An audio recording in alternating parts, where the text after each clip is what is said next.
Welcome to my vlog. Hi guys. Para sa apit sa taong tindahan. Nakot ka nga. Talis po. Namalit silang bugas guys. Before mato concert. Tira daw. Namalit ang bugas.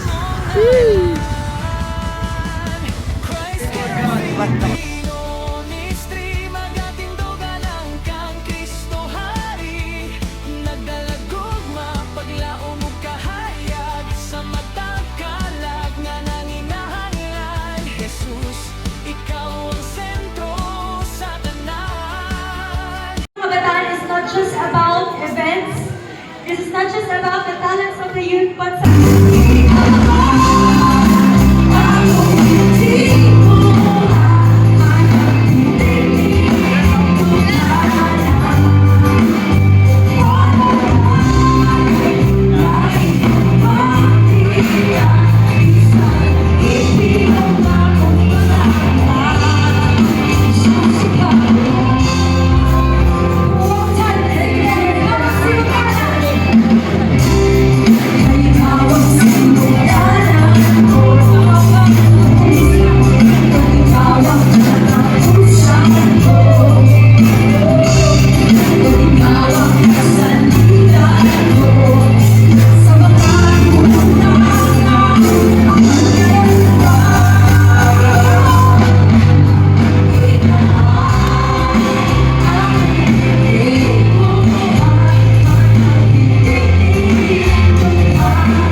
that fear will subside.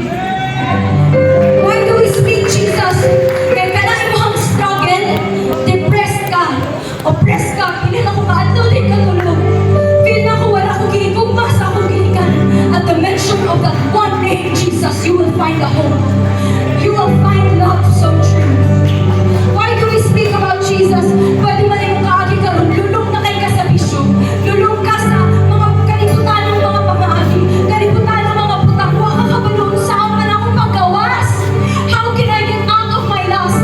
How can I get out of my fear? How can I get out of the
the King of Kings. He is the Lord of Lords. That is why He deserves our praise. Come on, just 10 seconds of clap. Just 10 seconds of love. Appreciation. Just say the name Jesus. Jesus. Who is the name that saved you? Who is the name that delivered you? Who is the name? That is the name that is above all name. Can we give a praise break? This evening, usually I used to have my notes, but now I don't have my notes. You know why I don't have my notes? Because the word is already here in my heart. Because if you preach in the brain, they will listen in the brain. But if you preach on your spirit, if you preach in your heart, it will pierce. You will listen in your heart. I want to talk to you about the life that Jesus wants to offer to you. He offers you life that you cannot find nowhere else. He offers you life that you won't be able to find in drugs, alcohol, success, money, or career. Although those things are good, but those things can never satisfy your soul. Whatever you think that can satisfy you aside from Jesus, those are fake. Those are not true. Those are just hopes. Because only Jesus can give you a real satisfaction. The only one who can satisfy me. When I wake up in the morning, seeing my family, seeing my kids, seeing my life being restored, being with Him, I won't trade Him for anything. There was a man in the Bible named Job, and I know that Jesus means everything to Job. You know why? Because the devil took everything. Took his family, took his career, took his job, took his belongings, took his animals. But you know what Job said? Job said like this, Labaw sa tanang butang, giginahanglan ka, di ko'y kabaylo ang presensya mo. He said, naked I come into my mother's womb. Naked I depart, but blessed be the name of the Lord. And that's how I know that Jesus means everything to Job. And for us on this service, I know that there's this one person that we cannot trade, we cannot afford to let go, and His name is Jesus. I'm a pastor ko, but I don't put my identity on my title, because a lot of us, we put our identity on the wrong places, on the wrong people. We put our identity on our job. And the problem on it, if our job is good, then we are happy. But when our job is bad, then we are down. And you will say, I am nothing. I am worthless. Some of us, you put your identity on your boyfriend, on your girlfriend. And if your boyfriend or girlfriend will hurt you, you will say, nobody loves me. But can I tell you something? This generation is crying out and saying, especially to you, does anybody loves me? Does anybody sees me? for me? Does anybody cares for me? You know how I know it? That generation is crying out for it. You know how I know it?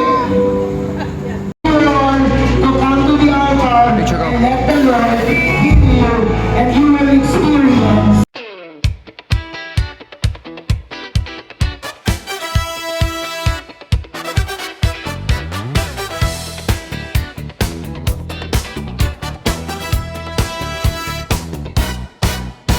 Sa matag adlaw nga among masugatan,